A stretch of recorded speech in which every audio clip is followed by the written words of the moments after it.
McKinnon, we are back. For the folks just listening, not watching on YouTube, you are rocking a electric t-shirt right now. Vinceric's merch has arrived. Jersey's got the first batch. We're testing it out. It looks comfy. It looks comfy. I'm definitely testing it out to make sure it fits, make sure it stays on when it's on. But yeah, the Vinceric's merch is out. TBD on the news. But I want to interrupt the intro because you usually shout me out. I'm going to shout you out. Karl Phillips, winner in Puerto Rico. We heard the API went on, but we're here to talk about the Puerto Rico Open. KV 70-1. What a call, Adam. Congrats. Nice hit. Broke through in the winner's circle. Thank you. Yeah, we've talked about on the pod on a lot of weeks recently, been knocking on the door. It was getting to the point, we've talked about this a million times, golf betting's insane. It's always stressful. You start to get like so many guys into the mix, and then you're like, they're never going to win. Like it's over. They're just never going to win again. And I've had feelings like that before, but they always end up winning again at some point when you're getting guys into the mix. And I'm mostly happy. We'll talk a good amount about Karl because we've been Karl guys for a while.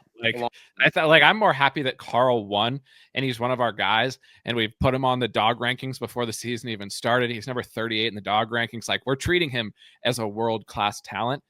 I'm glad that I didn't miss that, because if I wasn't on him at 70-1 this week after hyping him up this much, it would probably have been the end of the pod. No, I mean, yeah, definitely the end of the pod. We talk about stuff like that all the time. Like, going back to Joe Buckets last week and last year, we talked about him all the time. And these young studs, Mike T, all the guys that we love that were waiting to break through, and then they win. But a lot of times, like even Aldi Potts, like months ago before he started bursting out in the scene and being uber popular at Torrey Pines, stuff like that, we've been talking about him. So having to be on him is awesome, because just as easily could have missed that and then got a community win while you're not on. It would have definitely hurt, but I'm glad you pulled the trigger. 70-1, a guy who could easily been minus 110 going into the week. So shout out you for making that bet. Thank you. Appreciate the shout out. Also, maybe bring the microphone ever so slightly closer to you. Tilt it up a little bit. A little bit. Tilt it up a little bit. There we go. Yeah, tilt it up just a touch. Good. Yeah, there you go. You're a little quiet. I want the people to be able to hear what you're saying. Yeah, so we're dialed in now. We don't edit anything out. That's great. No, we try to avoid editing at all costs. But let's, to be fair, since we already talked a tiny bit of Karl, and we're going to talk more about him in a second, let's start with Bay Hill. Let's give Russ his due, and then we'll spend the rest of the pod talking about Puerto Rico. The skip ahead people, we'll get it out of the way at the beginning, and then we'll do an hour, maybe 2, maybe 3 hours on Puerto Rico, because it was a generational tournament down there at Puerto. But Russ Henley, Jers, has won. Actually, let me just double check, because even saying it out loud, like, it's kind of hard to believe. No, it is. Seeing him in the jacket was like, is this real? Am I really? He's won a signature event. Does he have dog now? We talked about, I think, a couple of pods ago when we ranked the guys, the dog to talent ratio, the guys who very consistent but weren't in the dog rankings. We did say amongst him and Tommy, we had him above Tommy in like the overall sphere. He's won on the tour before. He's also blown a lot of events. This is obviously the crown jewel of his career so far. There are more crown jewels to come. What do we think about this going forward before we talk more specifically about what took place this week? I mean, people could call Bay Hill the Super Bowl of Bermuda. And so for Russ, this might have been everything, because we know we get on Bermuda. That's his game. That's his surface. So this event meant so much to him, clearly. And I mean, I don't know if he has all the dog now, or even, I'm obviously not all the dog. I don't know how much dog he has from winning this event, because out there starting out, bogeying 4, bogeying 6 holes that you have to play 1 under combined at least. And he goes and plays those 2 over, does not look great. And then the tournament's in Collin's hands. He's up by 3-4 strokes, whatever it is. And there's no one else really making a charge. Collin gave it to him. Like, Russ didn't really go out. He had the chip in, but he didn't have to go out and get it on a massive stretch. He played. I'm not saying he played poorly, but Collin gave that to him on the back. You can't make par on some of those holes. Did not play well. But shout out Russ. Like, I'm happy for him. He did what he had to do. I'm just, the dog thing, I'm not sure is there yet. Yeah, I think that's fair. I also think we have to give TPC Saw the Super Bowl at Bermuda, right? We got Yeah, fair. But like, I'm saying like difficult conditions, just from like a tough, brutal test. Yeah, like agree. it's Florida, a true Florida golf test. Like it's Florida golf, Bermuda golf. Pine, Bermuda. What? Pine, Super Bowl of Bermuda. Well, what I was thinking today was I was famously on Russ. Not enough people talk about the fact that he was in the mix at LACC on the At back. Pine. People don't give him the credit for the fact Wait, that LACC or Pine? Pine. He Yeah, was in Pine. my bad. At Pine, sneaking up there. He gave me the ever slightest bit of hope for a few minutes there at Pine. But he's just become, he's become a much more consistent putter, obviously, than he was for a long Yeah, time. But he's become on Bermuda a truly good generational putter. I and actually want to say something about that, about the broadcast. They always say, like, when he's putting, Russell Henley, one of the best putters in the world. Russell Henley, he's always making these par saves. Like, Russell Henley, the last 5 to 10 years, has been a pretty bad putter. Like, he's known to be a great ball striker who can't putt. Obviously, his baseline elevates when it gets to Bermuda, but they talk about him like he is like a Denny McCarthy. Like, they don't know that he's an elite ball striker, an elite iron player. Very precise. And it's just funny that the last few weeks, few months, they've been talking about Russell Henley as an elite putter. I just thought it was funny. I think he's always like, he makes, and you just think about when you're like watching the coverage and they cut to Russ, he makes so many like 15 to 25 footers that He just like does. pour in the center. Like that's where he's always been to me. A pretty good putter is in the mid range. He just like dumps, he just pour him in all the time. He's always so sketchy on the sliders in close, like from Oh, 5 feet. That's usually where he loses the tournament. Like you're watching Russ in the coverage. Last week's probably an example. Sony was an example. These tournaments where like Russ is in the 20 to 30 to 1 range. He should be one of the favorites to win the tournament, and he just never does. It's because he misses those sliders so much. That's why I was impressed today because, yes, they slowed the greens down a little bit, it seemed like, versus where they were yesterday, which was a little disappointing, in my opinion, from a carnage perspective. But like that putt he made on 17, that 2 putt on 18, those are the ones that he's missed. And he was able to knock him down today under the gun. Yeah, that one on 17 was a real tester. I did not think he was going to make that because he did not really leave it in the best spot, and obviously he nailed it home.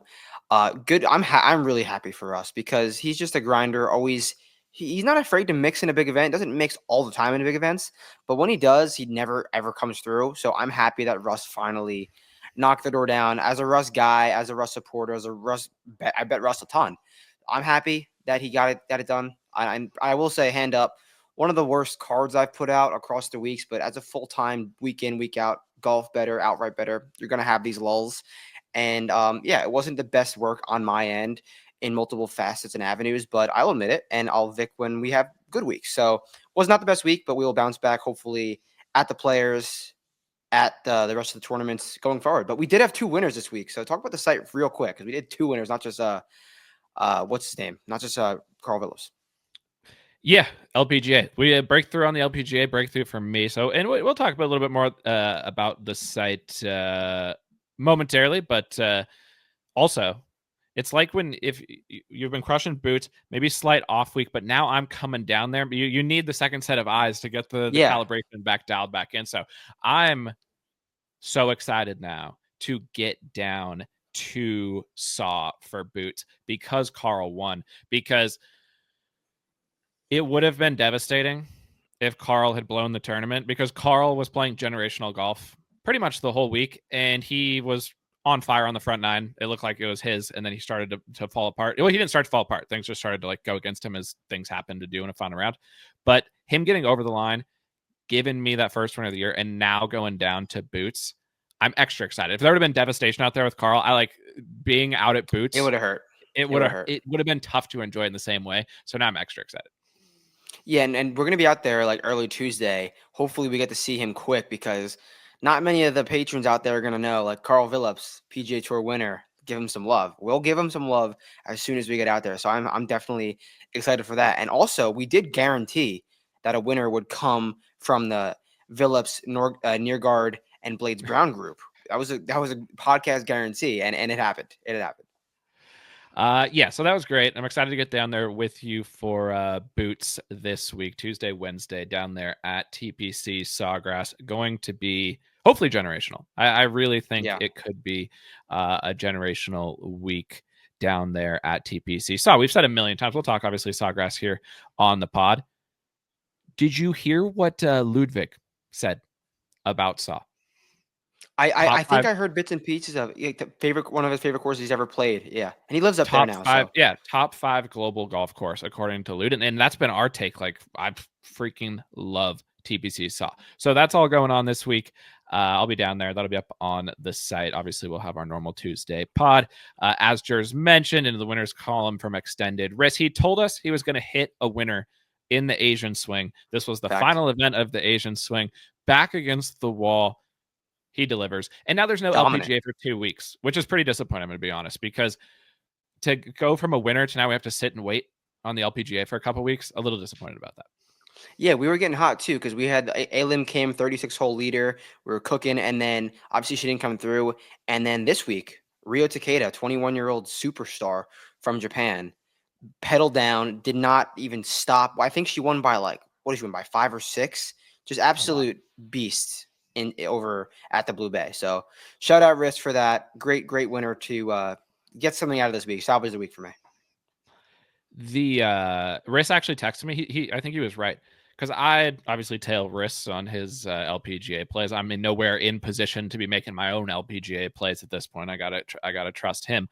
I think the sprinkle on Rio got the vibes right so that Karl could get over the line, get me some momentum going for the year. So that was shout out Risk for getting that moving in the right direction. But Takeda, it's free on the site, by the way. Vincerix.com, LPGA free from Extended Risk. Also get in the Discord as always. And if you're listening on YouTube, we said it a million times, we appreciate you. If you appreciate the pod, toss a like and subscribe on there. Or if you're listening on a podcast network, we appreciate a 5-star review when we earn it. When we get the 5-star review, we do appreciate when you toss that on there. But because I didn't watch much because I was going to watch some Final R. And then I saw she was dominating. I was like, well, the last thing I'm going to do is turn on the LPGA right now when she's got like a 4-shot lead and be the person who derails the LPGA victory. So I was like, staying away, not going to watch. It's fine. And then obviously saw that she won. When I was watching, I think Puerto, because flipping back and forth between Puerto and the Arnold Palmer, such elite vibes. It doesn't get much better than that, flipping back and forth. But on one of them, they said that she's won 9 times in the last year. And now I'm looking on her Wikipedia. She won 8 times on the Japan Tour since April of last year, and now has won twice on the LPGA since November. Could be generation. Yeah, that's joke. That's jokes. She could be. Where's her world ranking? Do we know? Is she? She is. She's probably not way up there because she got all those wins on the Japan Tour. But I mean, the word on the street is that she's clearly elite. Yeah, look that up because I want to see. Because I mean, between Gino and Nelly, like they're just really, and Lydia too, just really the top 3 big dogs. She's might have a new girl. Before this win, she was number 17. Okay, so she'll get up there. Good for her. And I've been talking to Risk. We've got 2 weeks off, like I said, for the LPGA, but then it's coming back, and then they've got the match play, which I've said a million times. Getting rid of the match play on the PGA Tour is, of all of the things that have happened in this multi-year like disaster for golf as a fan, losing the match play actually might be what upsets me the most. That's happening on the LPGA, and then they've got a major. So we're going to need to get him on the pod and talk about it because, like we said, we've been trying to get in the LPGA this year. It's nice to get the first winner, and I'm excited because I start to feel like I kind of know the players. Like I know Alim Kim now is generational first-round player, but doesn't really have the dog after that. We're just getting up to speed on the players, and soon enough, maybe I'll have the confidence to even make a few of my own plays. I mean, the match plays at Shadow Creek, that is always a great vibe. I just, for the last whatever year or 2 it's been, I just remember being at like a happy hour watching this go down. It's always great vibe. So shout out Shadow Creek, shout out the LPGA. Glad to finally break through in like 5 or 6 events. So it's been fun. But yeah, let's talk Karl for a few minutes because we've been probably as high as anybody on the earth on Karl. Do you think just being honest, like, do you think anyone has hyped up Karl as much as we have this year? No, definitely not this year. Maybe like Brentley Romine. Shout out. That's what I was going to say. He probably was having a field day. Shout out Brentley. Follow him on Twitter. semi-friend of the pod. We got to get him on the pod as we get closer Talk about the to studs, yeah.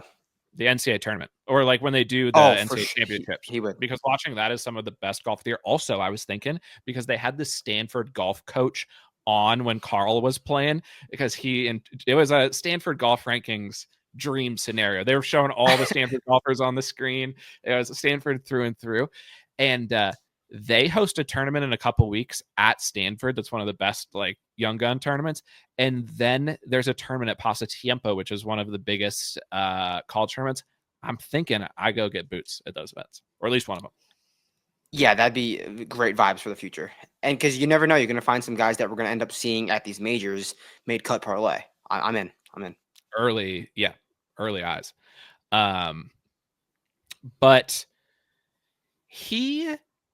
we knew he had dog because he came out of college. Well, he was a great junior player, like highly touted junior player. He kind of had a college career like Scottie did. We didn't win anything. He just was so consistent, like near the top week after week after week, but not a lot of wins.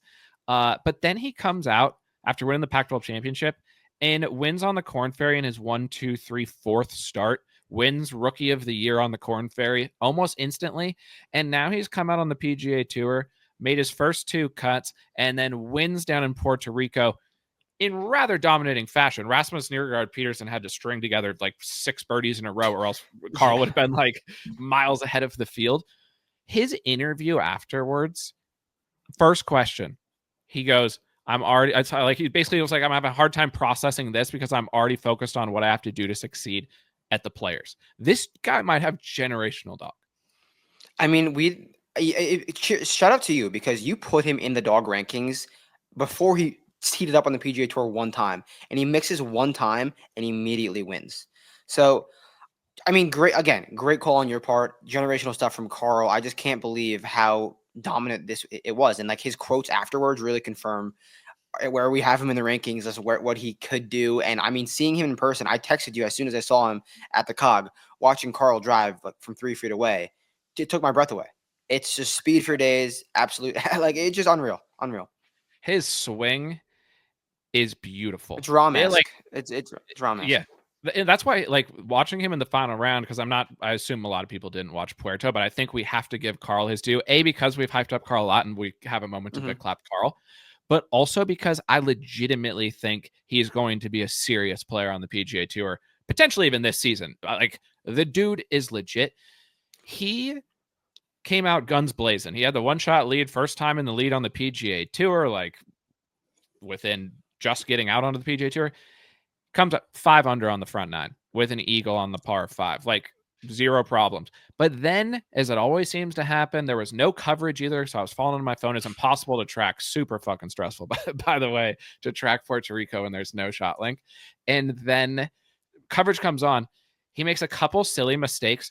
Nørgaard Peterson is birdieing every hole, pouring in like 40 footers. And I'm like, are you fucking kidding me? Like, here we go again. Karl then on the toughest hole on the course, right after he makes a bogey on one of the easiest holes on the course, laser beam right at the pin, birdie. Then on the next hole, par 5, he gets some time for birdie. And then on 15, the toughest par 3 on the course, pin tucked with wind, hits it to like 3 feet for birdie. His swing and stroke and everything looks like a serious player. And he said his goal is to finish inside the top 30 and make it to the Tour Championship this year. Something to monitor. And like, what do I always say? The best skill set to have as a modern golfer is an elite driver. And Karl Phillips brings that model to the table already. So he's got the blueprint. He's got the mentality. What else could you ask for from a young stud coming out the gates? And what I think is interesting, we've talked about this before, that the young guns, when they come out and make noise, birdies. These guys are fearless when it comes to making birdies. And I think the obvious comparison now for him is, amazingly, because there's a great backstory behind this, Nick Dunlap. Because Nick Dunlap obviously was a generational college player, generational talent. He comes out and wins on the PGA Tour as an amateur, but also, I don't want to say it's that different to Karl winning this fast in his career. Dunn wins the last opposite field event in a low scoring event at the Barracuda. And now we have Birdie Fest winner for Phillips. So these young guns are just coming out in these opposite field events where it's all about birdies. and just showing that they're playing a different game than like the average guy who's been on the tour, for the last 10 years, like a Bramlett type of player. Karl just smoked him in the final round because he's a different level of player. Yeah, I mean, when you ask her what's her type, she's gonna say birdie makers, and it's no surprise. It's no surprise at all. So shout out Karl and shout out Nick Dunn. Who right now we've obviously hyped up Dunn to break Jack's record. I think what I've seen from Phillips, Jack's record would also be under threat from what Karl. Now I'm not willing to state that with like you have to see him first. We have to see him first exactly. At a major because we'll have to see him at a major. This clinched him a spot at the PGA Championship, which is huge. That's the other massive thing about Karl. Great golf course for him. Great golf course for him. Yeah. The great thing about him winning is that now he's in all the big tournaments. Like this unlocks, he so quickly came out as a young stud and then unlocked the door where we're going to get to see him in all the big events, right? I don't think he doesn't get into Augusta, which is a shame because he'd probably be 4-1 favorite with CD. Yeah, we got to talk about CD. We got to talk about CD. But that's not on Karl. But this was what I was going to ask because this is crucial because there's a serious backstory with Dunn and Karl that will probably be one of the best things to follow in golf for the next 20 to 30 years is Dunn versus Karl. Who has the edge right now? Obviously, Dunn has won a real event, not an opposite field event. Karl just has an opposite field, but Karl hasn't had many chances. He shot up towards the top of the leaderboard and the Palm Beaches on Friday just last week. Who do you like in the next 5 years? If you get situation, I'm saying the situation only helps Karl. It's just pure motivation. Because how could you not be motivated? I mean, visually, I'd be motivated too. Who wouldn't be motivated in that situation? And Nick Dunn, he's lost his one of his best assets. That's the driver. He needs to, and it doesn't come back quickly. Like it could take some time. Like we see guys, not often, but when they get these massive driver yips, Korn Ferry Tour. So I think the advantage is in Karl Phillips' camp right now. I'm not saying he's going to win again on tour this season, but we have to see him out there in a major, see how the composure is in that setting. Can he hang with the big dogs? Does he feel right with the big dogs? But Karl is motivated. I'm gonna lean with the Karl edge right now. Karl is gonna win the John Deere this year by 15 shots. Clip this, save it. His driving combined with his short game, because he was just getting everything up and down, clip and stuff.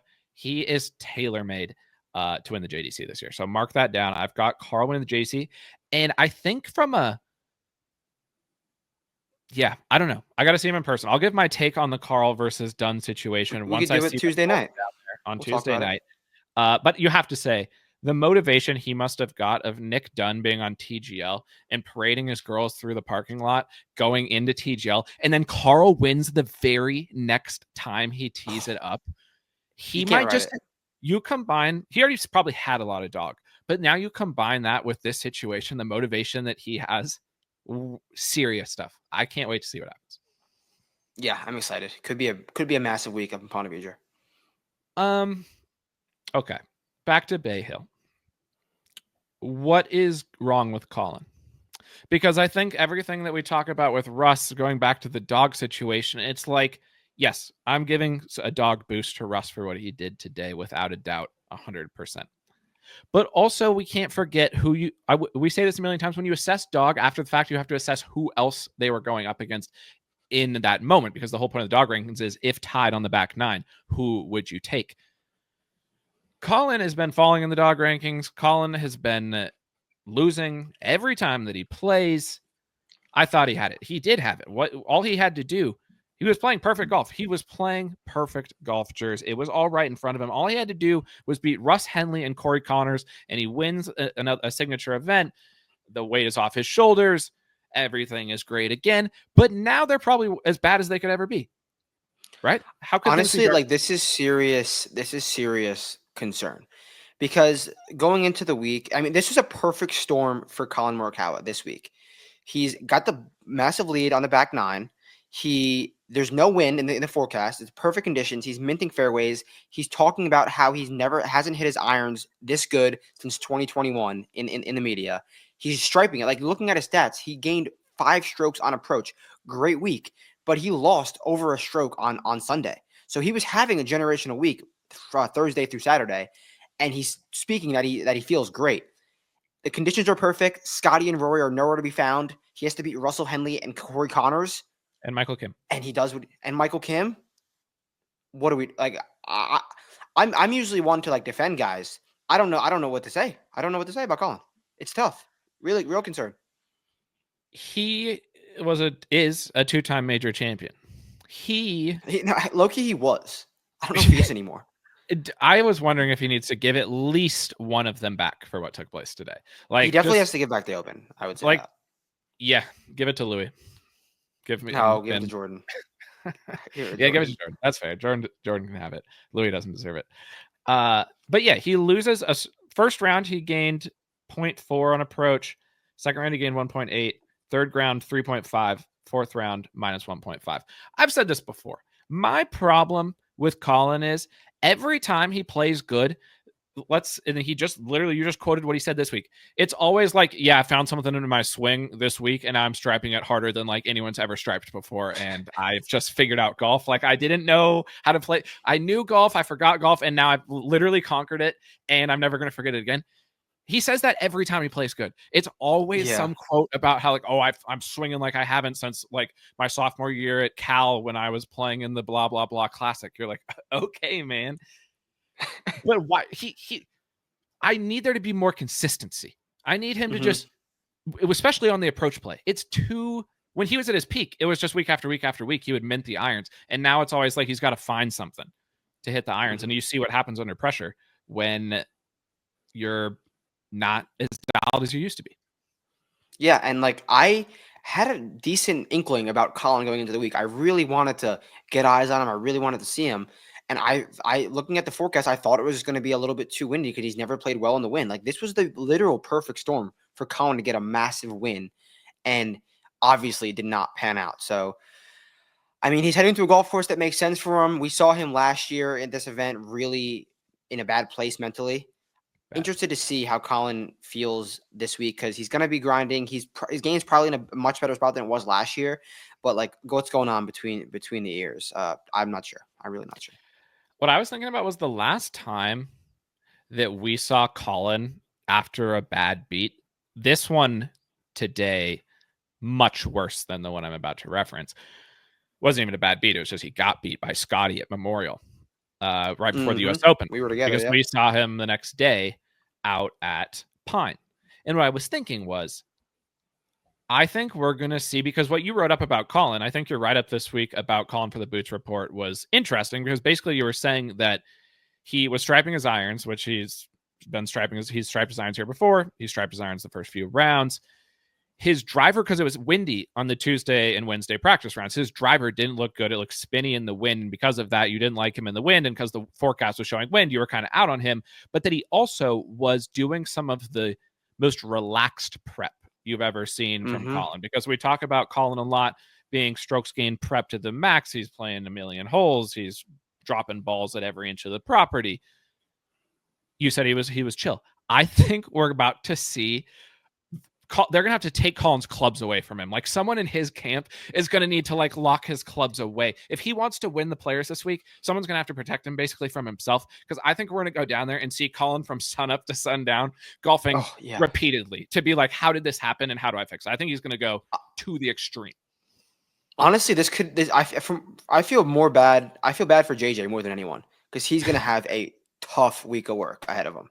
A really tough, because he's a great caddy, always with his guy. He's going to be absolutely grinding this week. So, yeah, going to be interesting. Where do we move? This is what I wanted to ask you. Live dog. Where do we move Collin? Yeah. So Collin coming into the day, because he'd been falling. He was down to 21 in the dog rankings. Russ isn't in the dog rankings, and Karl is 38. Where should we move these guys?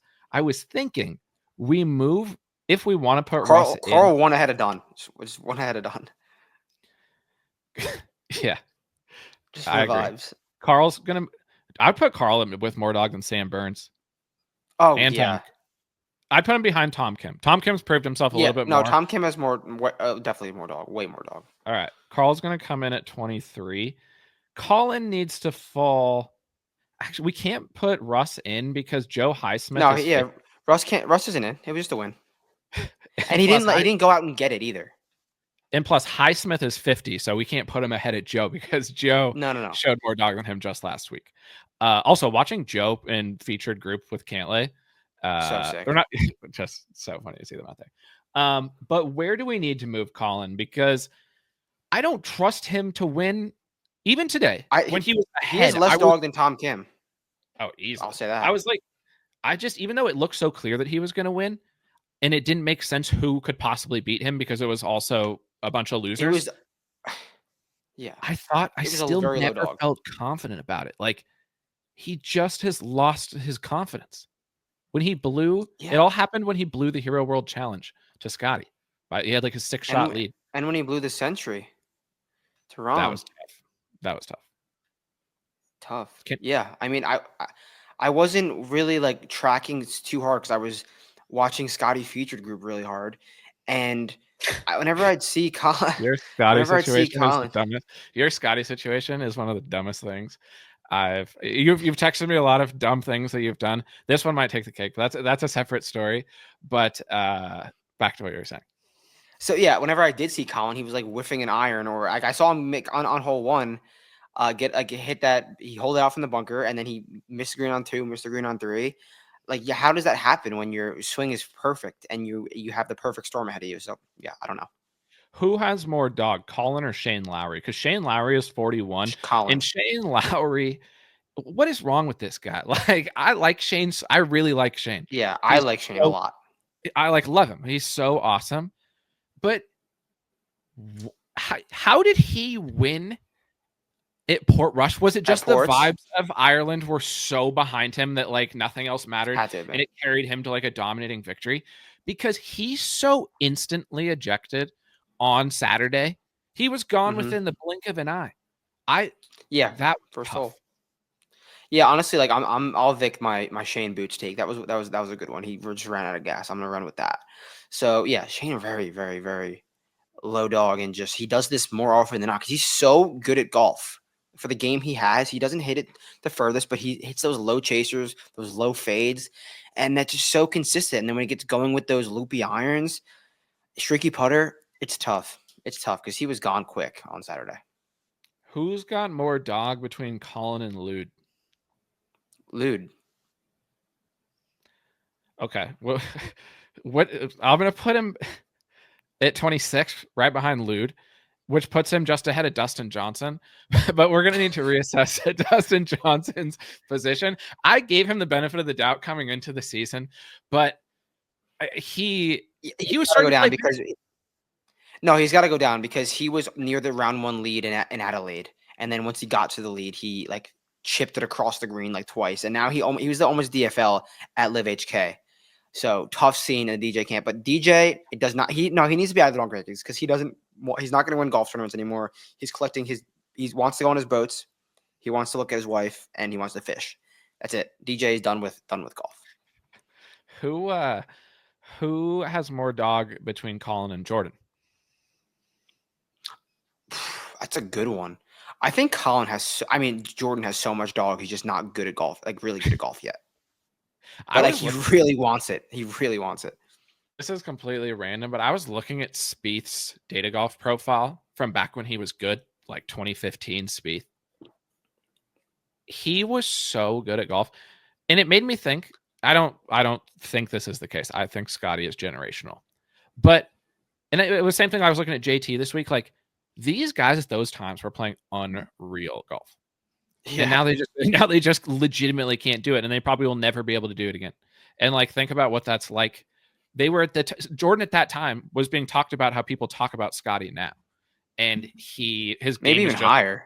Yeah, because he was so young. Do it like it will probably never happen again. It's crazy.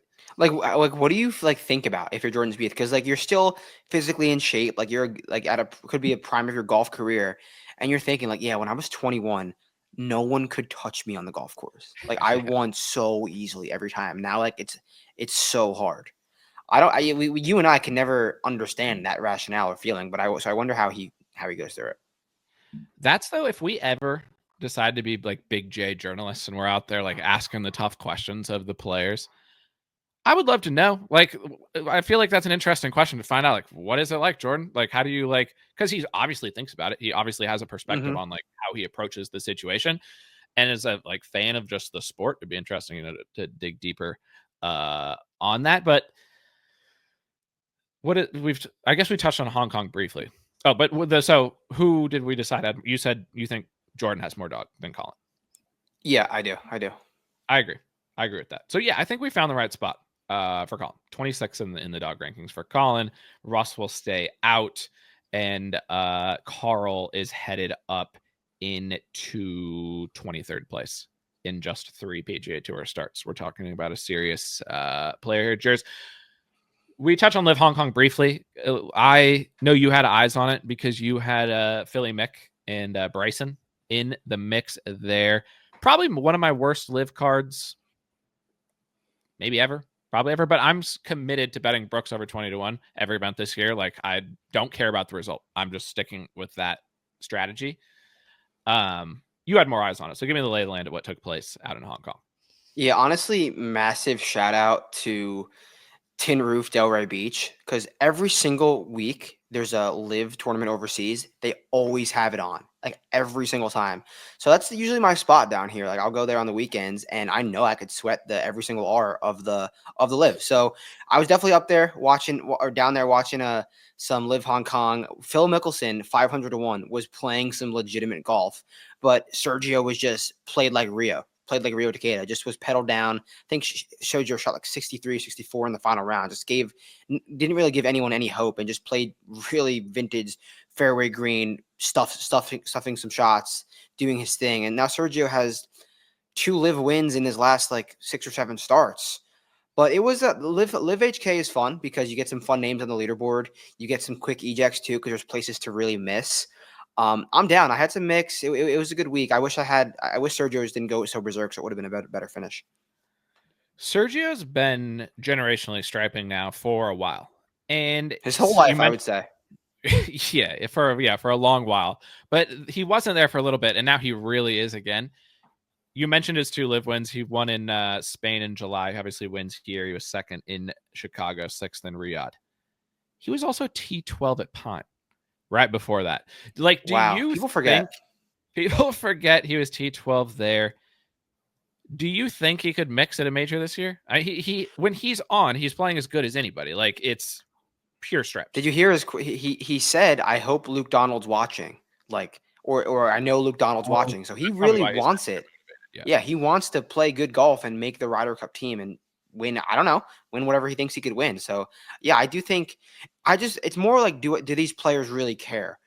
I do think Sergio cares. I do really think he wants to mix in a major and play, and he knows fucking Augusta better than a lot of people. So I think, yeah, I don't think he's gonna win. I don't think he's, but I can see him playing Casio top 20, Casio top 10 bet if you really want to get spicy. Yeah, and I would almost guarantee that Sergio's on the Ryder Cup team. Like, his game, Really, the way he's. that's a guarantee. You think that's a bold take? I think that's a bold statement. Yeah, I do. There's, I mean, look at the PGA Tour winners this year. It's all Europe. I just think like the European Ryder Cup team is so vibes based. Like they So get the vibes, vibes, yeah. right. And Sergio, the way he's playing is a perfect fit for Bethpage. He's generationally striping tee to green. Like Pine was almost. I think he was top 5 in the field at Pine tee to green, and he's just kept playing like that on live. He was 4th behind Bryson at Pine. And the way he vibes with Rom, and if there's any other Spanish players on the team, like I think he'll be there. That's my book. That's the second bookmark. I already had a previous thing that I said bookmark this take. It was Karl Phillips at JDC. Okay, so Karl at JDC and Sergio on the Ryder Cup team. But parlay it. Yep. Toss them together as a parlay. Parlay somehow do it. Just toss those together. But yeah, I thought it was a good event. It's a fun course. The greens are sick. It was a little too soft. When that course is firm, it's dope there in Hong Kong. But who do you think finishes higher at the Masters between Sergio and Phil? Because Phil was striping and putting well. Yeah. And he basically said it's classic Phil. He's like, I realized I couldn't outbomb these guys, and now I need to switch to become like an accuracy merchant. And now he's focused on that. Like Phil, smart player. Did you read my write up for Phil going into the week? I almost bet Phil too. He it made sense. Like he started to look better, and like I didn't read. I mean, I did read yours. I can't remember specifically what it said, but he's been looking a little bit better. Yeah, he was popping so hard in like the accuracy stats, and I was like, this is odd. So I was like, all right, Live Hong Kong. It's where positional merchants like are born. So I was like, if Phil's going to become this guy, I'm going to give it a shot. And 500, I know I saw a few people on Twitter bet like 100 to 1 top fives on him. That would have been pretty sick. So shout out if you got that. But Phil, yeah, good week. Yeah, he had gone like a whole year not being above field average in accuracy in a live event, and now he's done it in like 6 or 7 of his last 9. So, and then afterwards he's saying he's literally changing his entire game to match like how he thinks he can compete. That's dog. Phil is 54 years old. I'm putting Phil into why is Phil not in the dog rankings? Phil won a major at, how old was he? Like 49, 50. And now he's starting to show dog again. We need to get him in there because if he does something insane, we got to have him in the dog rankings ahead of him. And he wants it. He talked about how he wants to get that next win on live, or not next win, like his first win on live. So yeah, I do agree. And I want to ask you another question about live. Are you going to stick to Brooks back to back next week at Sentosa? Because I know it's 20 to 1 or above, but he won there last year, right? Yeah, I think he's won there. He lost in 2 in a row. He might have won back to back there. Let's look. I mean, everyone knows you play Brooks in Singapore. Yeah. Well, I looked this up. Who did you say between Sergio or Phil finishes higher at the Masters? Oh, I didn't answer, but I would say Sergio. I'm going to go Phil. Okay. Even though I think Sergio comes closer to winning a major this year, one of the majors, assuming he's playing in them. But I think at Augusta, specifically with Phil's vibe right now, he's going to do something potentially magical. We shall see. But yeah, Brooks won last year, and he was third. I think he lost in a playoff to Taylor Gooch. No, he lost by 1. Gooch was good. Sergio was in that playoff as well with Taylor Gooch. It's crazy how much Gooch was falling. Had him. Yeah, Gooch is not, I did have Sergio. Once Gooch missed the Ryder Cup team, he was like, "Fuck this, I'm out on golf." Yeah. Oh well, after he missed the cut at Valhalla, we saw him practicing by himself, and then yes. You asked me if I'm going to stick with Brooks this week in his defense. It's simple. If he's over 20 to 1, yes. If he's under 20 to 1, I will think about it. Maybe not. I won't if he wins under 20 to 1, I will not be upset because I've put this rule in place because last year I think he won twice over 20 to 1. I think he has one other, 3 times on live. He's won over that number, and there's only 12, 13 live events. I'm sticking by my guns. On that, I will say one thing I'm happy about, going back to Karl, is I'm glad I've been sticking by my guns on the 9 to 10x cards because I got off to a slow start to the season on the PGA Tour, but this hits, I'm back to level, and now it feels so good to not be stressed on a week in and week out basis. And I think it was we'll see how it goes over the course of the season. Like I said, this is a season long thing. I think it pays off over time, but I was glad that, I'm not chasing basically when the weeks weren't going my way. Yeah, I kind of have for live, I have a thing that might get you a little bit upset because I think I'm going back to it this week. I think it's Rom week for me. I think I'd single B Rom because I feel like we're getting that drift to a 7 now. He's been playing fine, but not really mixing. And Waco got that win a few weeks ago. He gets into the 7 range. Hatton still exists. Bryson's playing good golf. Can we get a 650 or a 7 on Rom? I like the course for him. A little bit wider landing areas. Got to be a good iron player. I think I'm in on Rom. I might go back to Leishman. He was played there last year, I think, right? Yeah, he was T2 last year, and I was on him this week. He played average in the first round. He was on fire in the second round. He was the low man on the course by a long shot, and then he kind of fell off. But I would be afraid to miss Leishman. If Leishman won and I wasn't on him, that would be frustrating. Because we know a Leishman win is definitely coming, so you can't miss that. You can't miss that. You got to be on edge when Leash is out there. But let's get to TPC Saw. We talked about 45 minutes in. The skip ahead people very upset right now, but we appreciate all the loyal listeners. We really do. We would talk for 3-4 hours if people wanted us to. If there was 2 people out there in the whole world who wanted us to talk for 4 hours, we do it. You know, that's Give us a topic. Yeah. yeah, give us something to talk about. Toss us a question. We'll give you an answer. It's an amazing place. I'm coming. Yes, I'm excited to do boots. I'm excited to. I mean, I genuinely like am excited purely from a betting perspective. I think I can do better at betting when I'm there. Like that's Agree. something I believe. So I'm glad to be able to add that like information because yes, obviously I love your boots report, but there's also it's great to get your own eyes on the situation. You know, so I'm excited about that. But you put that to the side. I'm just excited to watch these guys hit golf shots at TPC Saw. And I'm going to walk through the doors, Jers. I'm going to enter in the same way we entered last year. And I'm going to go to that spot between 16 and 17 where you can watch guys drive on 16 and then hit their approaches in on the par 5 because it's the hardest long iron or wood shot that you could ever possibly imagine. Just the most difficult approach you've ever seen in your life. And then you get to watch him play 17. And then if you want to, you can go over to 18T and watch him hit like the hardest drive that you've also ever seen in your life. So I cannot wait purely to just watch. Well, the hardest drive is 10. And then 18 might be second. Is 10? Yeah, 10 is a hard one. Yeah, no, it's 10 or 11. 10 is like visually the hardest shot that's ever existed. But I think 18 is a much more challenging shot. Okay. Or fair. Penalizing shot, like if you fuck up. Yeah, I mean, no, I'm just as excited. I'm driving up there tomorrow night, so we will have boots. You'll get the report. It's gonna be a great week. It's gonna be a great week. Call it the fifth major, call it what you want. It's the damn players. Who's not excited? I don't know. Yeah, if I see any, I mean, I feel like you see less and less. I feel like people used to talk more shit about the players in Sawgrass a while ago. I feel like people are starting to like it more and more. I don't know why, but. And there's some course changes this year that I've heard about. So we're gonna get eyes on those over the next 2 days.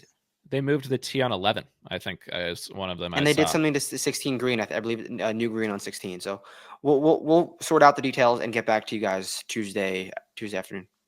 I legitimately can't wait. I'm so excited. And like I said, adding in the Karl win to get in my sales because when it started to go wrong for Karl, I was like, you have to be kidding me. But then it didn't. And now we're so dialed in going down there. So I couldn't be more excited. I'm absolutely hyped to see how the course is playing, to see the players. I think the weather forecast for the first or for when we're there, it's been raining, I think, today. It might rain tomorrow, but it looked like ideal boots weather for Tuesday and Wednesday. Did you check out the weather?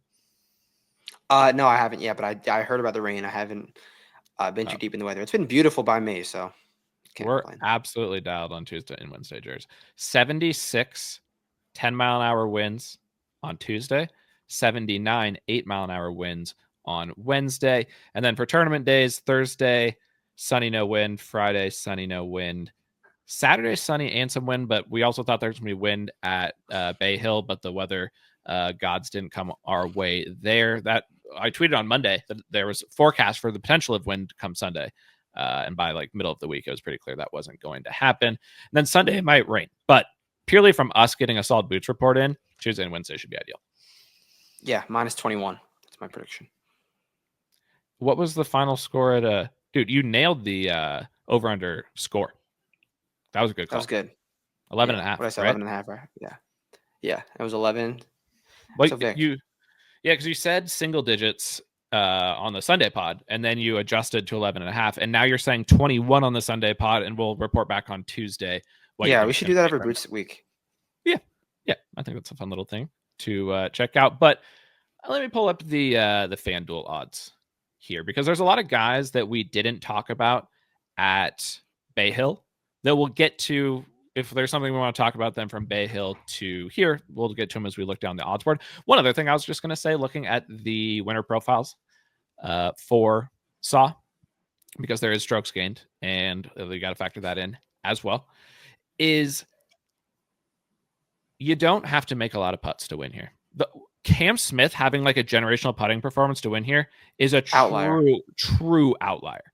Everyone else has been generational tee to green play, which to me really limits the number of people who could possibly win. I think it's important to talk about the guys who had good tee to green play at Bay Hill because we saw just last year, obviously Scottie and Wyndham carry that form directly over to Sawgrass. Do you think there's a good chance that players who played well at Bay Hill are going to play well this week? Do you think that trend from last year would carry over? Yeah, I mean, another massive tee to green test the week before, they think it makes a ton of sense because if you aren't missing at Bay, I mean, sorry, if you aren't missing at TPC Sawgrass, you have such an advantage over 72 holes. Like, for example, Minwoo Lee, when he played well here a few years ago, he was driving the ball so absurdly good. And we know what he is with the irons. Like he could have thrown the ball on the greens based on how good he drove it. So like, if you're just striping so hard off the tee and giving yourself that many more chances to do whatever from their second shot, you're just going to be in such a higher class in the field. So I do think that this tee to green play that we're seeing from Bay Hill in the last few weeks is quintessential for your players picks going forward.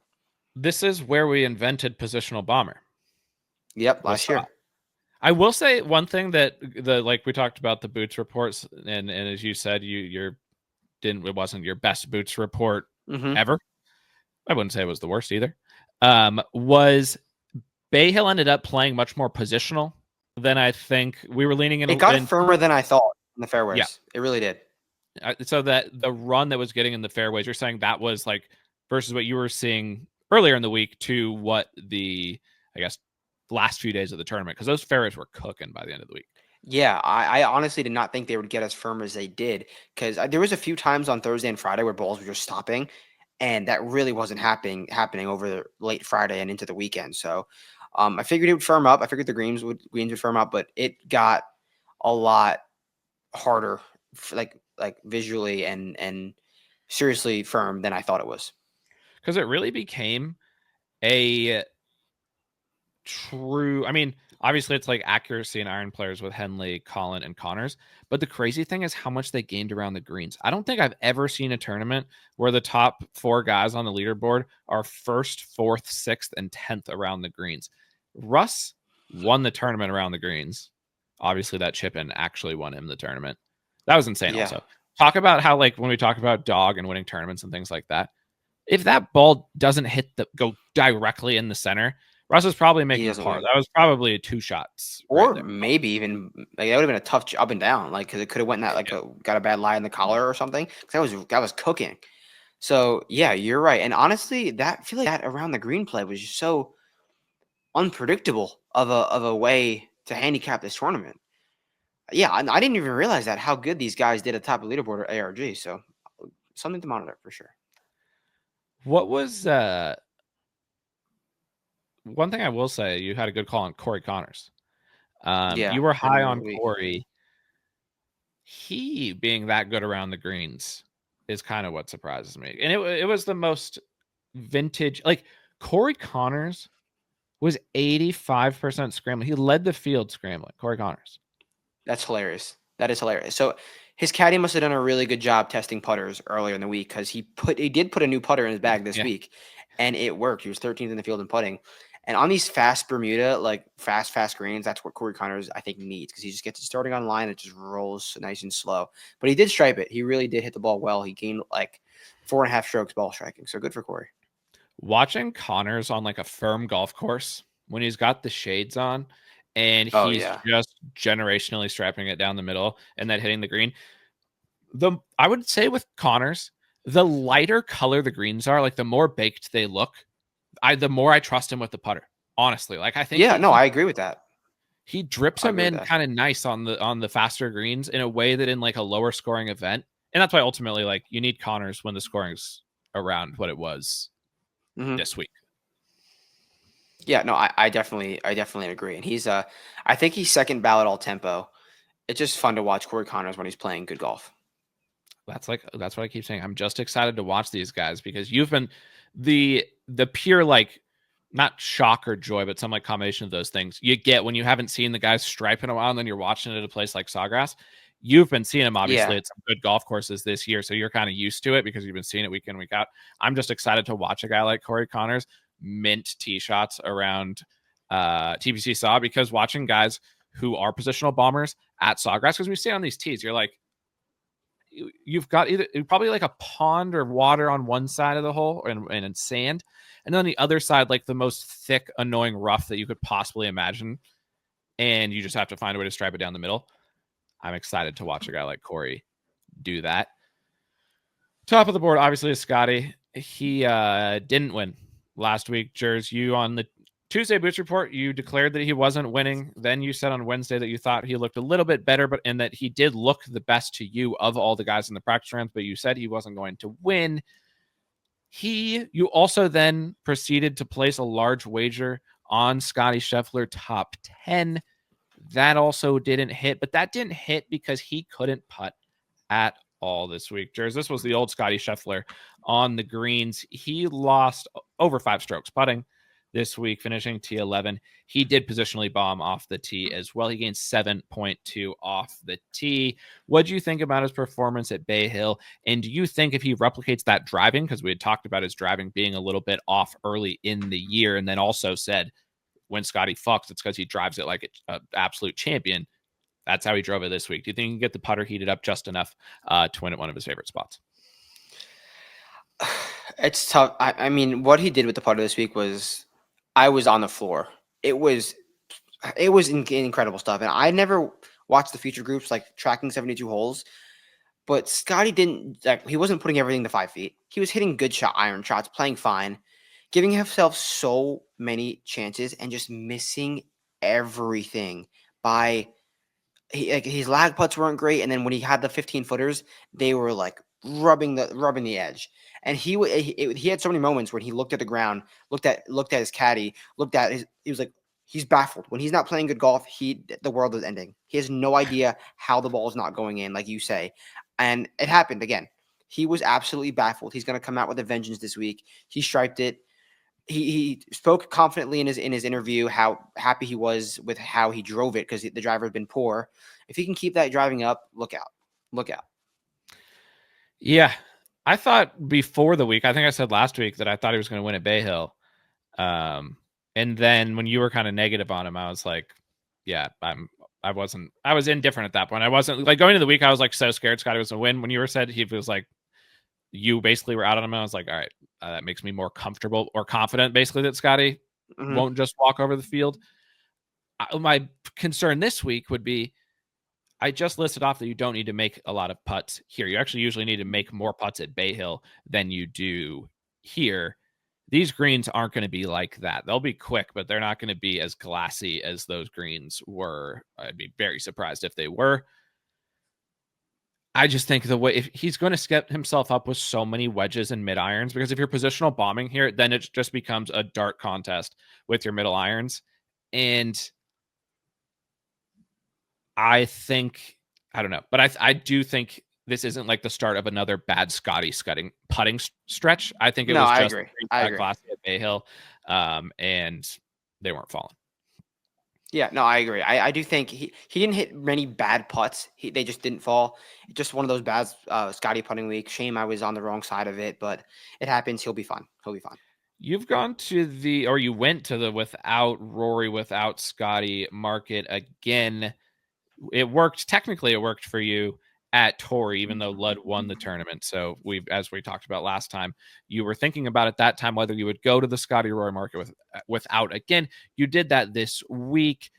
Are you going to be considering something like that again this week, or where do you stand? Because obviously Scottie and Rory, I guess Rory would be in single bullet territory, but not Scottie, obviously. Yeah, definitely TBD. I don't want to make a stand on that yet, but I'll stick to my guns if I see something that I see. So we will report back on that Tuesday night. But I would say right now, I don't think Scottie's going to win 3 in a row. But I'm not out on Rory at TPC Sawgrass, which might be a hot take. So it is what it is. All right, let's talk about Rory, because there's a lot to talk about here. Because people who listen to this pod will know over the last few weeks, last couple months, I've been coming around a little bit on Rory. I've always been kind of like, I'm not a buyer of Rory stock very often, but I loved obviously what we saw at Pebble. You then went to Bay Hill this week with the intention of betting Rory. It seemed like that was going to be your plan of action the whole week. You were going to single bullet him or come close to single bulleting him. But you ultimately said that you were seeing some stuff in the practice rounds. It just wasn't quite dialed in enough. Like, he was driving it good, but the irons weren't as dialed. It just wasn't all clicking enough for you to want to do a single bullet. It turns out he switched all of his clubs that he used that worked at Pebble. Why would he do that? Why would he do that? Did you listen in his interview today? He talked about how, yeah, Pebble and Tory, I led the field off the tee. So I decided to change my driver. I'm not sure why I did that, but it didn't really go well for me. I don't know. I saw amazing things from Rory. I'm not upset that I went to the without Rory Scottie market because I thought they would play better. But I'm happy I didn't bet Rory because I would have been upset from what the result was with Rory. What are you doing, dude? What are you? You're striping generationally. You're Rory McIlroy. You don't have to switch this driver. You don't. It's so frustrating. It's so frustrating to me. Why did he do it? When you combine doing something like that, and for people who don't know what we're talking about, he switched a bunch of his clubs that he used when he won at Pebble in dominating fashion to what he used this week. And so you've got him making decisions like that. Obviously, the Masters on the horizon. That's all that matters for Rory is the Masters, obviously. But then you have Harry out there, and we've talked a million times about Harry and Rory on the pod, and we've said that like we see the caddies, we see the strokes gain caddy, we go there, we see who's working. Harry's never been one of those, but Rory defends him with his life. You cannot say anything bad about Harry, or Rory will lose his mind. And then you see like Rory was mixing on Saturday. He was playing fine. He wasn't playing great. He wasn't playing terrible, but he was there. And he made that sick up and down on 16 when he was out of the fairway bunker, and he kind of thinned one high right, and then he got up and down, and then he goes to 17 and decides he's going to try to like nuke a 9-iron to the moon. Harry and him are talking about it. He's like, fuck it, I'm going to YOLO this. Nukes it over the green, clean on the fly, and makes bogey. It's like, Rory, why wouldn't he want the best possible advice around him? I don't it's unbelievable. And like there was he hit that shot like it was the 72nd hole and he had to get up and down and it was life or death. He was firmly in the golf tournament with plenty of holes to play, and he just went for that, knowing that he would have had to land it on a inch table to get it to stop or go in the hole or something. No one was going at that flag for the firmness of the green. And if you had to land it right in the front. He hit a good golf shot, like it was a high draw, landed right behind the flag, over the green, and it made a bogey. It's just it's mind-boggling because Rory McIlroy is one of the greatest talents to ever walk the earth with a golf club. And week in, week out, he really is. He really is. Kohler and I sit on the couch watching all these golf tournaments and just laugh. We'll just laugh at what he does. It's truly funny stuff. It really is. Do you think? So the question is, he'll be 7-8-1 probably, right? This week he's 7-1 right now. I would say he's close. Oh, he is. Okay, then you're right. What were you going to say? Higher up. I thought it was going to be higher to 10 than 7 or 8. Yeah, I think he'll drift a little bit. I don't think he'll be super popular. Do you think you would consider him if you saw him looking good in the practice round? 100%. He's in my early leans. I have 2 early leans, and he's one of them. Rory McIlroy. You spoke somewhat highly of Rory before Pebble too. I trust your Rory read. Like if we're there and you tell me like you're hard sold on Rory, that would be compelling for me because I do trust your Rory stance. Now, he still. What have you hit Rory? So when was the last time you hit Rory? I've bet Rory at Memphis with you. At Pinehurst, we finished like last place. Memphis, Pinehurst, and I don't bet Rory often. Like he's not a guy you can easily bet. So I don't remember the times I bet Rory, but last year I know it was Memphis and Pinehurst. But I don't really bet him that much. But sometimes I'll have strong feelings about him. All right, I don't know if I trust your Rory call or not. We'll see. We'll get down there. We'll get eyes on Rory. I'm excited to watch him stripe some woods off the tee because a guy like Rory, that's the thing about a place like Sawgrass. A guy like Rory can rip 3-wood off a bunch of tees if he needs to and just get the ball into the fairway. But still that positional bomber where you're hitting it. Just go, if you want to know what a positional bomber is, go look at Scottie's stats at the last 2 Players Championships off the tee. That's all it is. Collin, or actually Ludvig is 14-1 right now on FanDuel. He ejected hard on Saturday. Right? Saturday? Hard. Yep. Saturday playing was got off to a great start. and then just mega eject on 8. A tough golf hole. But look what he did off the tee. He is actually the second guy in my early leans. It's Rory and Ludvig. I did not realize Rory was so short. So, but either way, I do like those guys going in. If he can do what he did off the tee this week, what Scottie did last year off the tee, winning the Players Championship. How did he play here last year? I think he fucked tee green. Yeah, I'm not. Yeah. I will say that. I will say this. I don't know if I'll say this. What do you think? So let's say we go there and I see somebody like Lud, generationally striping, but they're like 14, 16 to 1. And I've pledged not to bet below 20 to 1 outside of the majors. Should I still be holding myself to that at the Players? No, the Players. I think that's something you have to sleep on tonight. But you have to sleep. You have to go into it and like whatever. Go into it like tonight, and don't change your mind after the fact you see the Players. So you're going there with the inkling.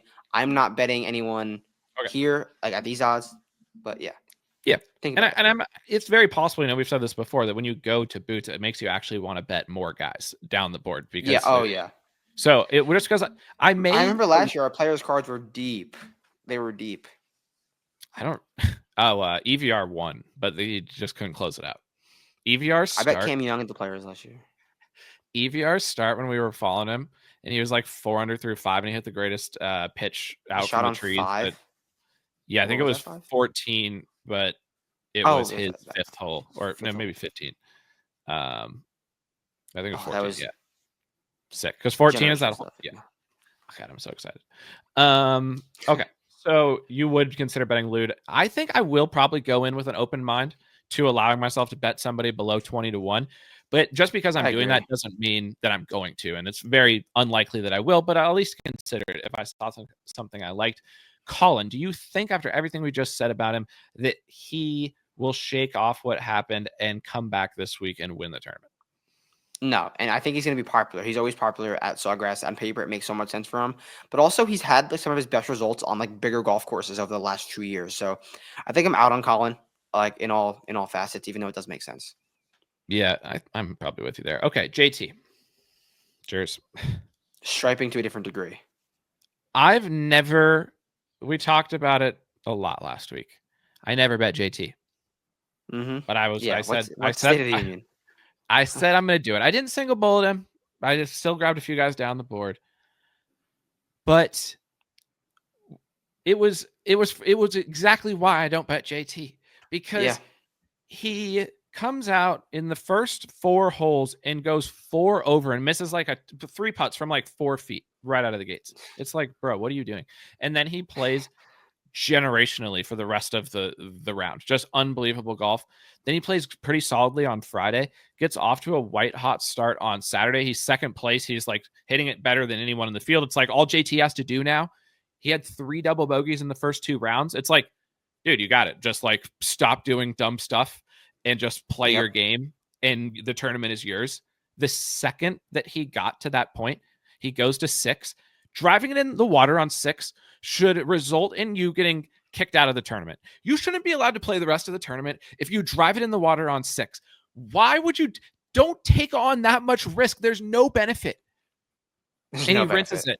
He rinses it. He makes bogey there, which was like a birdie on his second ball. But that just started the downward spiral from there, and then he completely lost it. But that was senseless decision making off the tee. It's funny because you texted me after his birdie on 4. If JT doesn't do anything stupid, this is easy. You probably texted me 20 minutes after. There it is, and I wasn't like watching at the moment, and I was like, oh, JT probably did something. I see him put it in the water on 6. Why, like? You're not Bryson. Why are you taking that line to get 8 yards closer? 8 yards closer. Just go a little bit more to the right. A little bit more. It's such a bad mistake. It's the type of, he makes so many mistakes throughout a tournament, but then all of the other holes are as generational of golf as you could ever possibly imagine. I'm sure I've already seen a lot of people talking about him this week because obviously he's won here before. What are his odds? He's 18 on FanDuel. I think it'll probably stay around there the rest of the week.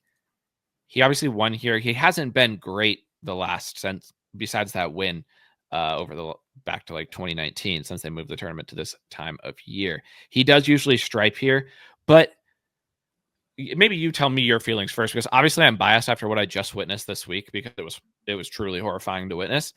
Where do you stand on it?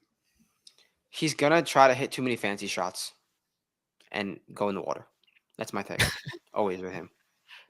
He's for sure like the shot he hit on the 72nd hole to Players when he won. Why did you hit that shot? The rope draw around the water because it looked cool. Could have lost the tournament. He's gonna try to do too many things like that, and it's not gonna work out. I will say this could be a take. If Carl Smith got on JT's bag, the artistry would be through the roofs. That's a real connecting dots. And if you know what I'm talking about, you'll get it.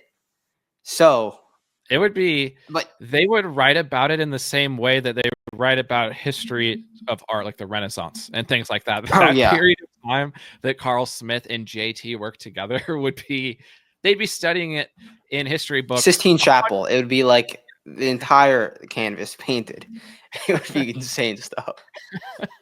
Which is funny because we were talking last week, or one of the reasons I said I was going to give JT a chance is because I was high on him and Matt Minister, and I thought that they were working better together and they weren't doing as much of the like rambling about the shots. I watched a reasonable amount. Probably the most featured groups I've watched was after he started +4.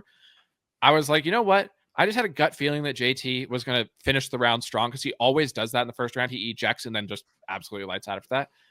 So I watched a good amount, and there was a lot of the caddy player conversations. Matt Minister's trying his best to stop JT from doing it, but like JT's got like his whole bag of clubs out every hole before he swings. He's taken like every single club out of the bag, and he's like looking at all of them lined up, and he's like, I could hit so many different shots here. I could hit so many shots right here. Like, you don't even know how many I have. No, just hit like a straight 9-iron at the pin. Like, we have a 9-iron in our hands. Just aim at the hole. And he's like, but what if I hit a 6-iron and rolled it up the green like a putt? And he's like, maybe. So I don't know where my stance is on JT specifically, but wow, it was an interesting. Yeah, I don't know if Karl would make him play better, but the artistry, because he would let him do whatever he wanted. The artistry would be truly Sistine Chapel-esque. It would be. Yeah, like his finishes wouldn't matter. It would just be like no. It'd be like YouTube golf. He'd become just like a shot maker. Yeah. And people are into YouTube golf these days, so that could be perfect. That honestly could be the perfect mix of like TGL. We're gonna have to like cut this because keep it because it's too funny. But JT, you said he's a generational TGL player. You said that on the pod. Like, he would be hitting shots. It'd be unreal. Yo, oh my god. Yeah, like especially like when they get over to the links, like at the Renaissance Club. Just imagine the shots that he would hit. So, in or out at 18-1? Are you at least going to consider it this week? No, I can't do it unless we get some drift, unless we see some crazy things. Xander is 18-1 as well. You were right on about Xander. Great call. Like I said, I don't think it was. I texted you. I didn't think it was the strongest boots that there was, but there's always good and bad on a boots week. We trust you as the voice of Xander. We can continue to trust you as the voice of Xander for sure, because I think you nailed exactly what his performance was going to be. You said like he's not going to play good, he's not going to play bad necessarily. He's not dialed. I think what you reported on him was very interesting. On that, it was the first time you've ever seen Austin filming him swing on the range, or like was it on the range or on the course? No, it was on the tee. It was on 9T. Yeah, because I mean, knowing Xander, he's just such a striper and a flusher and doesn't miss his spots. He just hasn't played in a while. He's getting his groove back together, and Austin knows that. Austin is one of the best caddies out there. They're just not there yet. So I think 20-1 would be a waste. I think he can work his way into a top 20 maybe, because he showed some life over the weekend on Sunday. But yeah, he's not ready yet. He gave great interviews this week too. Xander always calls. Yeah. Now that Xander's a 2-time major champ, he doesn't care about anything. His vibe has He's changed so funny. I love Xander. I asked Xander a question at TGL talking about like what it feels like in a must-win scenario because the TGL match, like they need to win to get into the playoffs. And he was like, said back to me, he was like, yeah, like every week for me is a must-win scenario. Like you must not know me, like just like laughing. He's so cool and like calm and collected, and he's so much more confident. I like because you said his interviews are so good. He just burst out of his shell ever since he won those majors. And if you ever want to watch, like he has a few YouTube golf videos with some random golfers. Truthfully, one of the funnier guys. And you never really think Xander would be like that, but he's legit funny. Has a good personality. Deki is going to be over 20-1 again. Where did he finish? At Bay. Who knows if he even played Bay? I haven't seen him at all on like Classic finished T22. The irons are bad. They're really bad. It was pure around the greens. But it's. Would you consider it? I'm not really a Deki guy. I'm really not. Good here consistently. Yeah, I do. I don't know. I think I'm out on Deki. I really do. Who's more unserious between Pat and JT? Because they were bucketed together last week, obviously, because they were on the chart second and third. Wyndham was also on the chart, and that was a little scary there for a moment because you said that Wyndy C was off. I had zero concern. So to explain to the people what the Wyndy C take was, and then you're saying you never were worried. You knew the off the planet play was going to return. Yeah, so Wyndham Clark in the practice rounds was so off, like one of the most off the planet golfers I've actually ever seen. Think of the LACC 72nd hole drive. Was he more like on the planet or off the planet than at Troon? Because he was extremely off the planet at Troon. Oh, honestly comparable. So he got off to that good start, all short game, just like chipped great, putt great, made like a 60-footer for par on one hole, then made like a 25-footer for double on a few holes after that. He had no chance. So, and his caddy wasn't there. He looked like he's working through some things. Wyndham is not there yet, and like I don't think Wyndham last year was striping so comically hard on a golf course like TPC Sawgrass, where he's such a wild golfer. To dial it in like that, it's just was so impressive what he did last year. So Wyndham, I'm going to need to see some really crazy things to consider it this week. Yeah, I mean, he lost. Oh, but Pat or JT? Hold on, we'll get to them in a second. I was just going to say that Wyndy lost strokes off the tee. So that like he just can't drive it on the planet right now. And that on a golf course where he should have been able to, which is a tough look. Yeah. But yeah, the question was about JT and Pat because they were on the chart last week. They both looked good. I considered betting both of them. I bet JT. You didn't bet either because they were on the chart, but I bet a lot of people were on them. They kind of did the same thing. JT ejected harder. JT was more of a rubber band. He got really close to the top and then absolutely ejected. Pat was slowly climbing and then just absolutely fell off on like Friday afternoon. And you've said before, I think that neither of them ever win again. I think you've given on both of those guys potentially. Yeah. Who is more likely to never win again right now? More likely to never win again, I think, is Pat. I do. Okay. I do think. I think one of them too is going to win either a major or a major. I'll say a major before they win a regular event. I'm not saying it's going to happen, but I think that's the only event that they're going to win.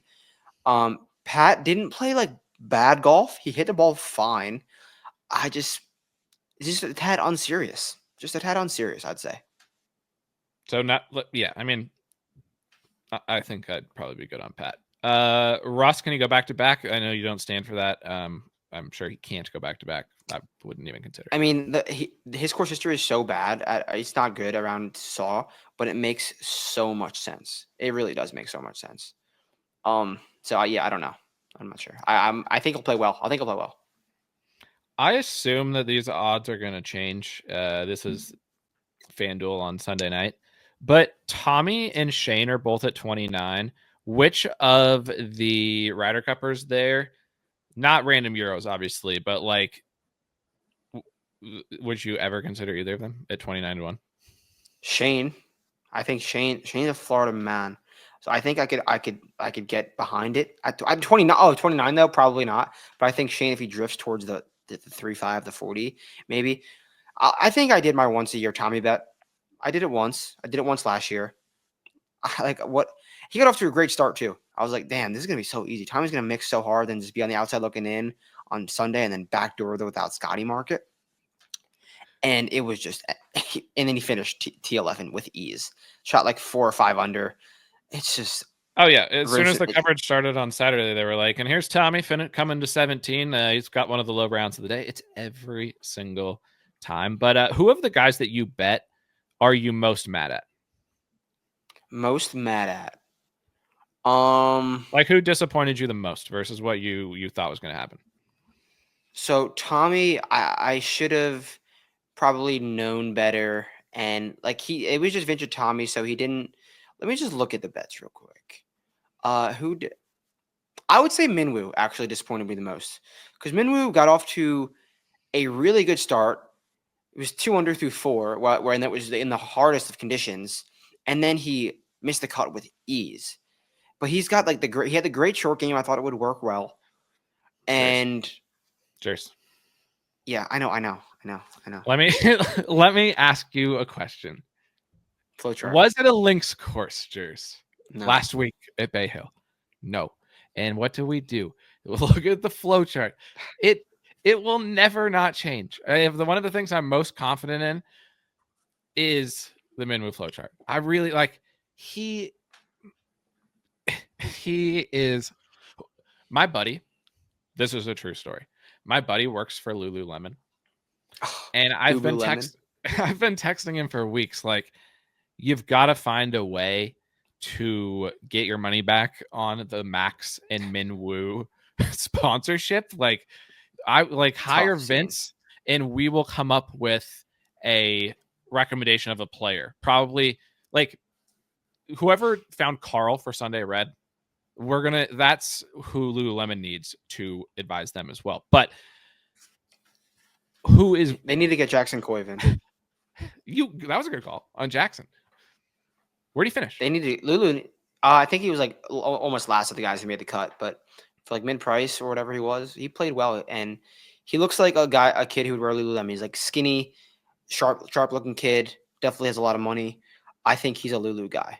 That's my take on Jackson. Speaking of fashion, speaking of your guy, Jason Day. Bad call on Jason Day for me. But what'd you say about Jason Day? I didn't think he looked great in the pre-rounds. But he for a while there was absolutely striping. And he was playing unbelievable golf for a couple of rounds. And his swing there for a while looked up. And I thought going into the kind of throughout the weekend that he was a real threat to win the tournament. And he was right there. And his shot on 16 was not even in the realm of being a good shot. It missed by infinity. It wasn't even close. It was one of the most uncommitted golf swings I've ever seen, truthfully. They were talking about like, yeah, he's got some mud on the ball, and he was looking at it like, yeah, there's surely mud on the ball, and then he just he one-handed it when like his club was making contact with the ball. Like he knew he was gonna hit a bad shot.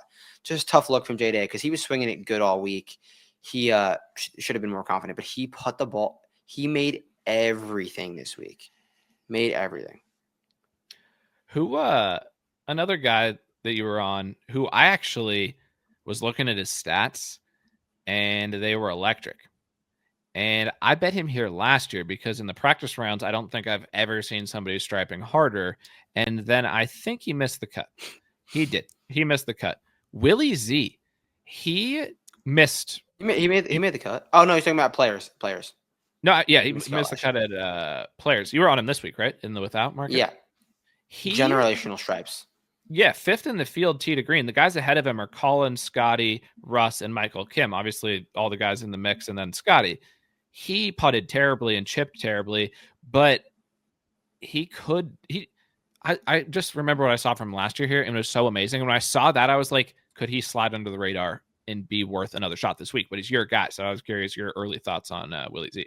I mean, I wrote on Tuesday in the Tuesday Boots Report Will Zalatoris is one of the most unserious putters I've ever seen. He looks so uncomfortable with the broom. It's I so hate, so I uncomfortable. hate the broomstick. I hate his putting switch so much. But anyways, what were you saying? Sorry. It's so yeah. So I signed up for what I thought was going to happen. I thought he was going to hit it really, really well and just putt so poorly. And that's what happened. He was so bad on the greens, but he hit it really damn well all week. So I think, like I said at Tory, good things are coming from Willy Z. T22 is, I think, solid for what he brought to the table on the greens because it's bad. The putting is bad. And I don't What think number? you're going to have to – what number would I have to bet on this week? I would say 50. Okay. But I wouldn't feel good about it. Yeah, that's fair. Good call on Vic. You said that Vic wasn't serious about golf yet, that he did not look good, because we were interested in Vic going into the week. I was thinking about betting him. Not that anyone that I bet came close to winning the tournament, but I was glad that I didn't get sucked into Vic. But then it turned out that he kind of striped. He hit it well, I think. Yeah, he gained a ton on approach. He didn't drive it great. That's been ever since I saw him. My biggest thing with Vic is ever since I saw him play in Dubai, I'm like scarred by what I've witnessed. It sent a shiver down my spine about what he did on the featured groups on the DP. But he putted worse than bad. I think he was last in the entire field. Oh, somehow Harris English putted worse than him. What happened to Harris, like, on the take? How does Harris finish last in the field in putting? That's insane. That actually is insane. I'm not sure if you want to bring it up or look back at the Boots report. Should we talk about Sam Burns? Yes, but we'll see what happens with Vic. I don't like. There's no point of us giving a take right now. We'll report back on what we find out about Vic. Yeah. So what do you want to say about Sam? He's unserious. Do you remember what the Boots report was on Sam? Corn Ferry, I think. Look at his approach for the week. Just look. I want a live reaction. He lost. He lost over 12 strokes ball striking. He made the cut because he's a generational Bermuda putter. Truly, came from when you go to the grocery store and ask people to name a Bermuda putter. Also, the people down in the greater Florida area have to be thrilled that a Bermuda guy won at Bay Hill. Yeah, and they have to be thrilled that new Bermuda man, Jacob Bridgman, continues to play well. Yeah, they do. He's playing. They really do. But Sam, he is. How many water balls does Sam has been my guy, and I've had this take for a long time. He hits it in the water so much. He loves hitting his ball in the water. Like, if there's water, it is a magnet that sucks his ball into it. I think that's probably why he lost so many strokes ball striking, because he was just hitting in the water a lot. He looked so miserable out there. Like, so miserable. And I said Pat was trying to joke with him, and Sam was just not having any of it. I didn't think he was going to lose 12 strokes ball striking, Don't know how he made the cut, but he's now lost at Bay Hill. In 2023, he lost 9 strokes on approach. This year, he had lost 10 strokes on approach.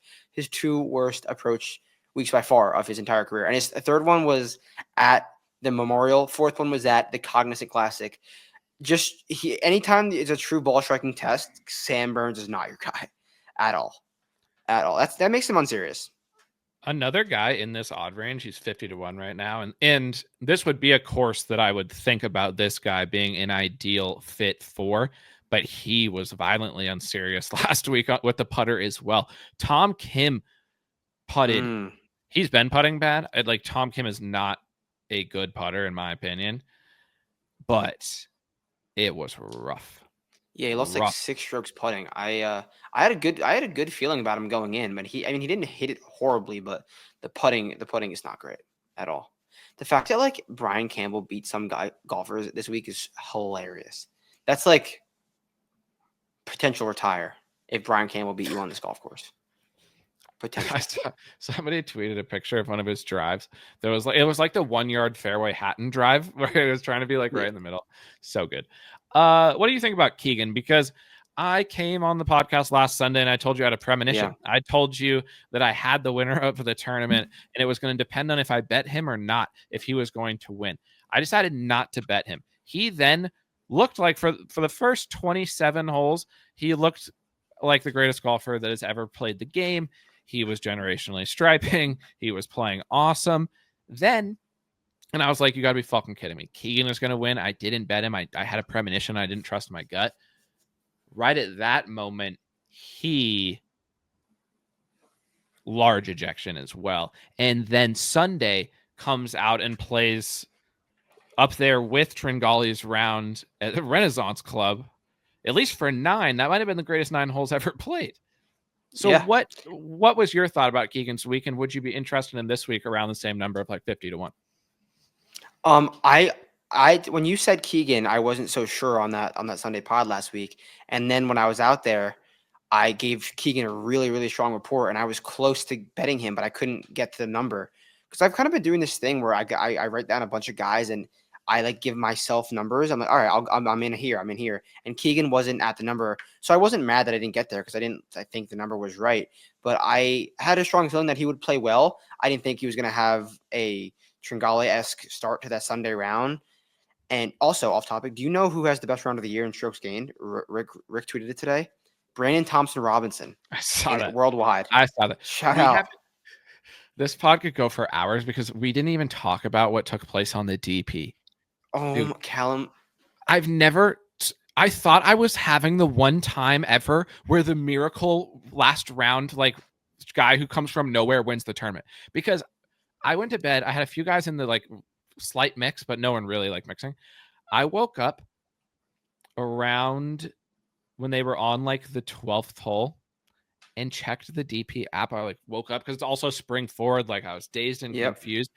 And I see it saying like all I see is -8 next to one of my players' like scores. And then I see Vertelli's in first place because he just holed out for eagle. Then by the time I get up out of bed to go watch, he hits it in the water on the next hole. And then another guy in his same group, he shot 63. The other guy shot 62, got a miracle bounce on the last hole to go to a playoff. Callum Hill. It was, if you could study the DP, you only wanted to watch an hour and a half of DP in your life. It was the most DP that's ever happened. Yeah, it was just extreme clockwork from the DP. It was great to wake up to. It really was, just to check the app. I didn't watch any of it this today, but checking the app, Sean Norris now 2 straight weeks with some pretty unserious finishes in South Africa. But I don't think anyone wanted to win a golf tournament more than Dylan Fratelli wanted to win this Joburg Open, truthfully, because he probably easy T5 in Puerto, and he was like, no, I need to do this for my home run. I when he was on 17, he had like a 5-footer for birdie. He was like -110 odds. He had like an easy birdie. I can't complain because a guy coming from that far back and winning is a true miracle. But he did blow it in the DP. I've been stacking up quality finishes on the DP, but that's 3 straight weeks that I've just been right there. They're taking the week off too. No DP this week, George. Which is honestly a blessing because we'll be down there boots. And speaking of, after this week was so busy, we gotta chill for a second. Yeah, we had 5 events. We wanted to hit all 5. 2 out of 5 was good. We got 3 we got 3 winners. Like, no, sorry, 2.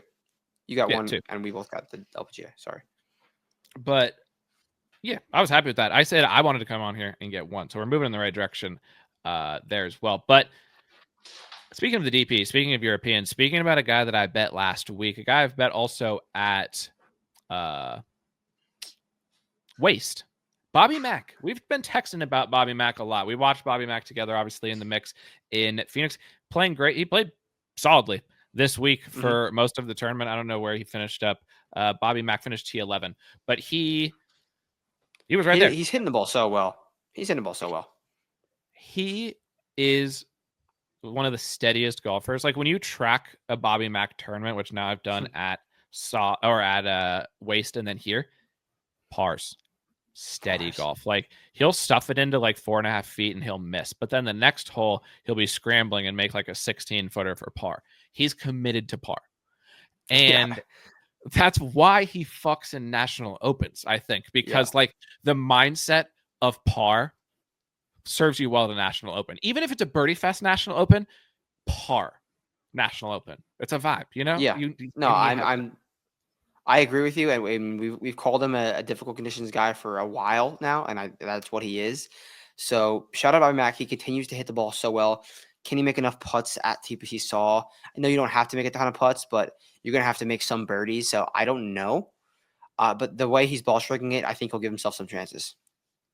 Like I'll give Bobby Mack a serious look, because if I want a guy who can just lead the field tee to green, Bobby Mack can do that in the form that he is in. And I think like if there was a week where he didn't need to make as much putts, so we'll see with Bobby Mack. Decided to get eyes on him.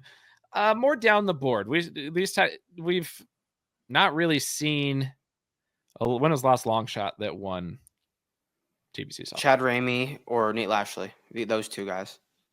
Mm-hmm. Ramey, I was on Ramey down in Puerto too. I thought he was going to mix in the final round. He didn't. But there's so many. Every guy's in this field. That's another great thing about the players. There's guys upon guys upon except for guys. Ryan Fox. Fox isn't in the field? I don't think so. I don't. He didn't get honorary membership because of the ace on 17. That's I could be wrong with that, but I don't think so. Who? Just give me some guys down the board. Aaron Rye. Aaron Rye. I could be down. Depending on his driver, depending on which driver he uses, and JJ Spaun. JJ Spaun has been on one of the greatest like ball striking runs of our generation over the last year. It started around this time last year, and it's just been so stripes. So Spaun and Rye can play well. Rye's hit it nicely here both times he's played. What has Spaun done here? Yeah. JJ has he even played like much? He's not played good here at all. I'd probably be out on JJ, honestly, just purely from looking at that. But yeah, he hasn't played. He didn't play well to Sony before he played. He's in different form. Like he's playing better now than he probably was at those times. I'm just going to throw some names at you of guys who, to me, sound like TPC Saw style of players. Okay. Oh, actually, what odds do you think FanDuel has Max Homa this week? 80? 80 exactly. That's good brain. He should be 800, but yeah, I mean, he was okay. If people are listening this far, we owe them this conversation, because the true ball knowers, the true friends of the pod, will need to hear about it. See why we're not talking about him on the pod this year for a reason. You're out on him for a reason. I wake up first thing Thursday, the first thing I see on my phone, because I wasn't awake when he teed it because he was in the first group off. He had an AirPod in, he hit out of bounds. Is that true? Or is that propaganda that somebody was sending me? No, I was watching it live and I thought it was like a meme. I thought it was a meme. And I was like, is he have an AirPod in? And then he immediately duck hook OB. He's been hitting every single shot at TGL duck hook. But yeah, did it on the first tee at the API. On serious as in serious gets. Where did Eck finish? Because he was looking all right there for a little bit. He was looking he was playing all right. Wider fairways treated him well, I think. So because he has not been driving it well. He finished 10th off the tee. Needed that. I know who could either finish first or last. Rasmus. Oh, Rasmus is playing. He's 120. Yeah. Dude, is Nikolai playing? I hope so. I hope they're both should be. Field. That's sick. Yeah, both of them. So they're gonna be playing together in the practice rounds. Oh, it's so good. Everyone knows you need one Viking on your card every week. So yes, I'm in. What is State of the Union on Rasmus Nørgaard Peterson in the Viking Cup? Because he had the lead on Saturday. Then he didn't play very good on Saturday, but then on Sunday it was like it actually was very similar to when Denny and Akshay were going down the back nine of Valero, and Denny was birdieing every hole. Rasmus Neers was birdieing every hole. I think he needs to be on the team right now. Yeah, no, first PGA Tour start doing what he did, it doesn't matter that it was Puerto Rico Open. That's impressive stuff. I agree. He could definitely get into that top 12 spot. We should, when we're together during the week, maybe do the top 12. Just figure it out. He'll be at Valspar. Also, did you see there was some amateur Van Vick? Yep. From Charleston. Final G. This dude, and he's going to be at Valspar. This dude was striping. He was good. He I was in the didn't final watch too. any of the Puerto Final War. That's All right, Cam Davis. he's South African. That is so sick. Yeah. No, it was if Van Vick plays on the DP, I'm gonna set an alert on my phone. When Van Vick plays the DP, every single week I'm on him. Everyone. Perpetuity. No, I mean, I don't know why he didn't play probably because he won the PGA Tour, but he would have won in Joburg or the South African Open last week with ease. With ease. All right, we're going 5 more minutes, power speed through some guys, but one of them we have to talk about, Cam Davis. Jers, the man played the first round, wins 14 majors probably. If he could consistently play how he played in the first round, would he ever lose a tournament? Yeah, the first round, I already saw it got nominated for an Oscar. I'm not sure what category it's going to be in, but it did get nominated. And then round 2 also got nominated for an Oscar. Not sure what category it's going to be in. So, Cam Davis, I love you. I have zero beef with your performance. I'll bet you again next week. Do you think, because he also hit it in the water on 6, he made a 9. 9. Clinical 9. He made a 9. I genuinely think that I wouldn't say this about any other player on the tour, because Cam Davis chose to live in Seattle. So I like understand the vibe so much. I genuinely think I could, if I took over the bag for CD, he would win a major. I think I think I could. I really do. Yeah, I really do. It never fails. It really never fails. And it's not like we have a bit, because we just tweet about him and his rounds, and it never fails us.